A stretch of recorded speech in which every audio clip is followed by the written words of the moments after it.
आजही बायका वडाच्या झाडाच्या फांद्या तोडताना दिसतात.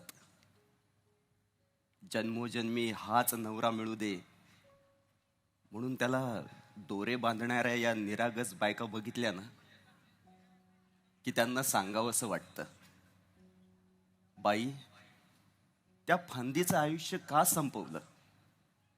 वड जास्त कामाचं आहे, औषधी आहे, हजारो लोकांना सावली देतो.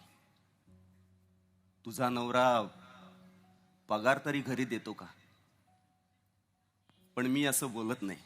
आणि मला माहिती आहे की असं बरंच काही डोक्यात असून सुद्धा तुम्ही बायका खूप शांत बसता.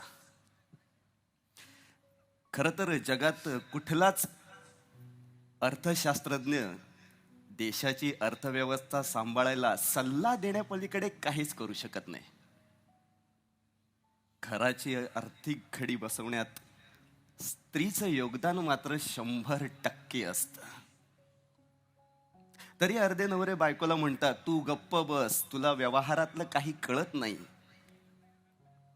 बायकांना गाडी चालवता येत नाही हे 10 वेळा गाडी ठोकलेले पुरुष सुद्धा तोंड वर करून सांगतात बायकांना.